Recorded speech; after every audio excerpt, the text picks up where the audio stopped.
Slyšte, sousedé, jako by to bylo včera. Čas tiskem, jak vraník letí. Tož nahlédněte na počátek 15. století. Když mě vládne zloba hněv, kde ozývá se jindy zpěv. Třebeničtí sousedé s liktářem se vadí. Co provedou s chvastounem, nad vínem se radí. Co si to ten rychtář dovoluje? No to je vrchol. Pořád tam chce poroučet. Co se stalo? Já nic zvláštního. Jen se rychtář chová, jako by mu to tu patřilo a naši obec spravoval. Ale už je to nějaký čas, co jsme se dostali z područí kláštera svatého Jiří. Jenže nás koupil Janek Kaplíř ze Sulevic. Toho máme za hubny. Ten přece rychtáře nepotřebuje. Rychtář dělá, jako by o tom nevěděl. Pořád se nafaruje a myslí si Bůh ví co. Janek je rozumný pán, ale co z toho? Nešel by se spíš rychtáře nějak zbavit, aby jsme si konečně mohli dělat, co chceme? Kušuj, ještě tě někdo uslyší a za chvíli budeš vyset, zahlopíš vás ty. Jsme teď věrní Jankovi Zikmundovi.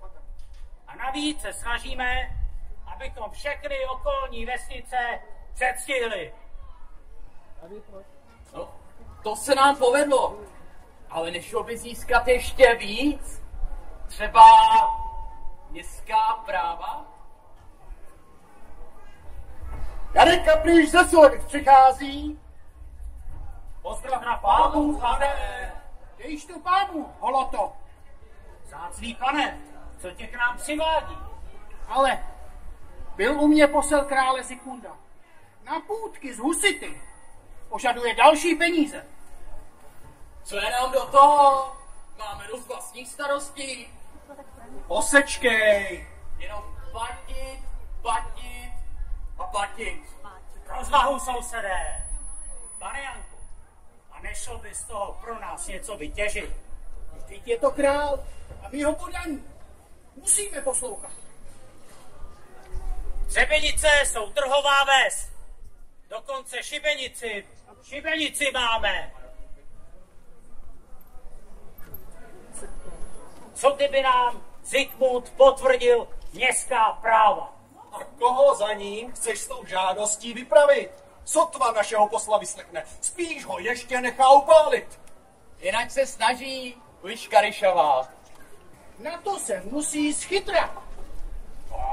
Nic mu nedáme, spoučíme se s husitama a pak ať se snaží. Ale by zkusit šlo. Ne však tak z hurta. Stejně je pořád v Němcích, v Uhrách. Peníze potřebuje. Tak co mu to udělá? Jedno lejstro.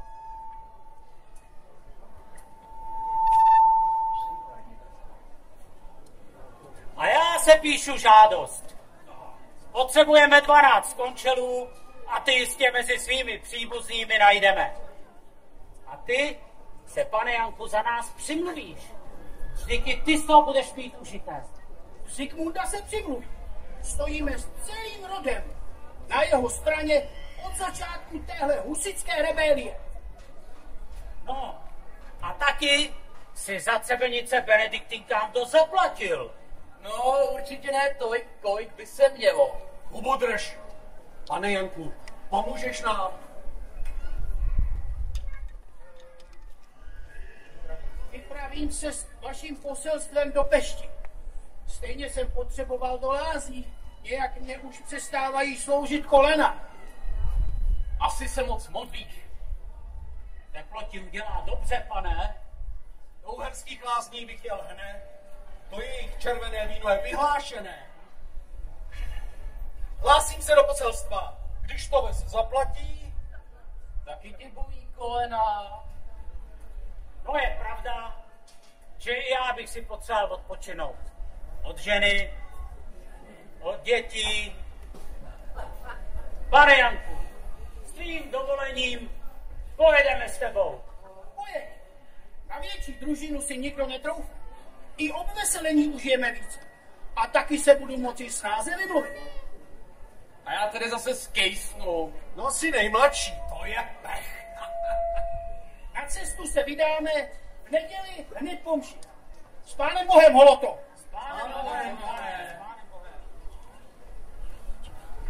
Ženský! Pojďte sem, to musíte slyšet! Ženský, kde jste?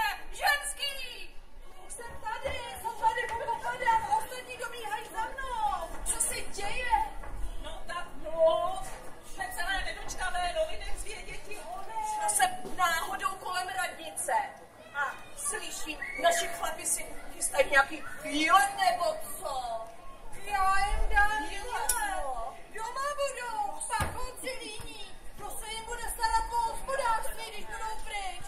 Zase to odemřeme. A ten můj taky? Je nejmladší, má peška. Tak to je hned lepší ženský. Ten se bude starat o nás.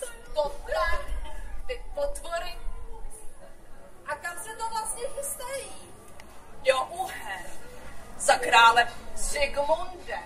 Chtějí pro Třebenice městská práva. Jo, do Uher. Za vínem a za ženskými. Však Zikmundova první žena Marie byla taky super. No a jak uvolní ten král Janče? Já jen dám ženský a víno. Doma budou. Prý jim to nařídil pan Janek Kaplíř ze Solebic. Když se to těm našim pacholkům hodí, tak najednou budou brknost poslouchat. Jsem vlastně docela ráda, že ten nikam nejde. Tady jde určitě i o pivo. Patoky z Litoměřic a Zolou už jim nechutnají. A doma si uvařit nesmějí. Nejlepší pivo vaří ten můj. Všichni si ho chválí. Jenomže, jak mu na to přijdou, zase bude platit pokut. Městská práva, to mají své výhody. Byli bychom honorace. Paní burgmistrová sem, paní burgmistrová tam. To by se mi líbilo. No což, dopřeju mu na stará kolena trochu toho povyražení. Ale musí mi přivízt nějaký dárek. Takový nový botičky, ty by se hodily. Jinak snad tam nebudou dlouho. Jinak by jsem se ho musela pořádně hlídat před vámi, papi. Aby tě neubilo.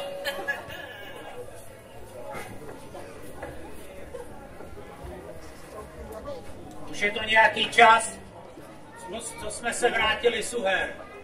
Těch grošů, co to stálo. A pořád nic? Klidně bych tam zajel znova. Stejně už mi došlo to jejich víno. Ale je to tak daleko. Tak si dej do Teplic. Ale Němky asi nejsou asi tak vášniví jako Uherky, co? Hubu drž. Uslyší tě moje žena a zase dostanu. Navíc to cizokrajné koření z Pešti, co jsem jí přivezl, jí vůbec nechutnalo. A přitom Kunhu tu tak rozvášnilo. To byla jízda, vy? Nech toho. Pořád jsem na vás naštvaný, že jste mě nevzali sebou. Musel jsem to tady odsít i za vás. No ještě si stěžuj. Janek Kaplíř ze Sulevic přichází. Pozdrav pánu, Pane. Než to pánu, Holoto. Pane Janku, neseš nějaké nové zprávy z Uher? Proto jsem chvátám. Posel krále Zikmunda tu bude co bydu. Rychle připravte slavnostní přivítání. Zajdu pro ženský. Ty jsou rádi za každou příležitost, když se můžou předvést. Takže to vypadá, že naše přání bylo vyslyšeno. No, spíš dobře zaplaceno. Slyšel jsem, že jeden z místních vaří skvělé pivo a každý 10. soudek si jistě rád najde cestu do mého sklepa. No, takové přání se neodmítá. Sehnali jste těch 12 konšelů? Jasně, hospodě nad ránem jsme pár nebožáků přesvědčili. Aspoň se nám do toho nebudou míchat. Přišel jsem o něco?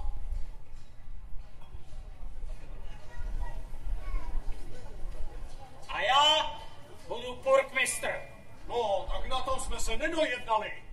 Cože? Spatřuji, že zde bude ještě pěkně veselo. Jsem nejstarší a nejváženější. Tak ty bys nejradši slíkl všechnu smetanu? No tak to ne.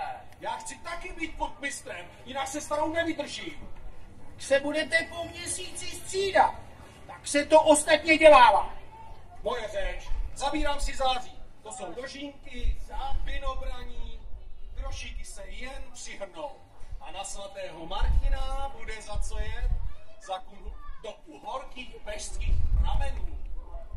A to je dobrý nápad. Variantu, my to už nějak dohodneme. Už jedou, už jsem je viděla. Už jsou tady, už jedou. Tak, už jedou. Klid, ženské, klid. Trochu důstojnosti.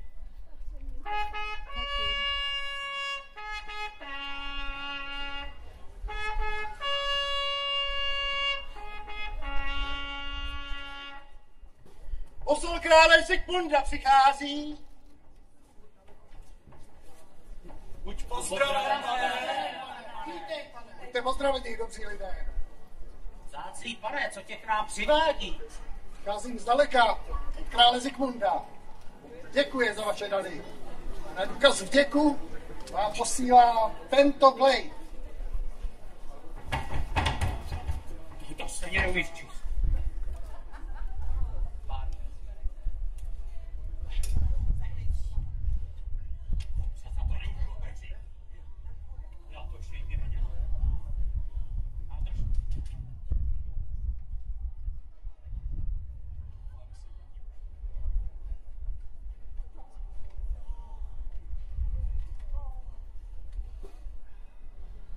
Psaní.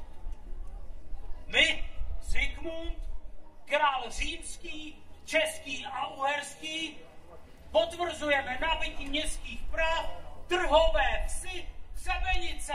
A tato listina dovoluje sestavit samosprávu z 12 konšely a uděluje právo používat městského znaku a pečetě.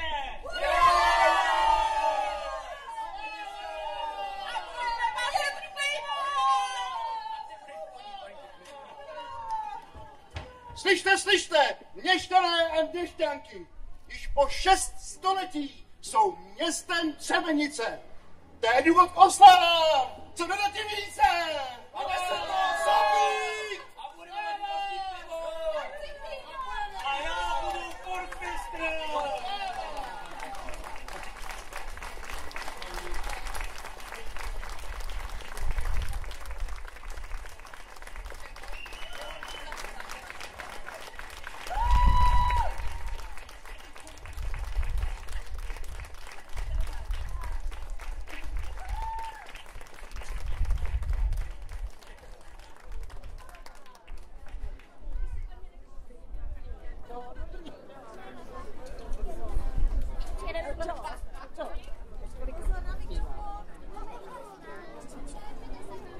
Tak vidíte, pozor, Aničko, pozor.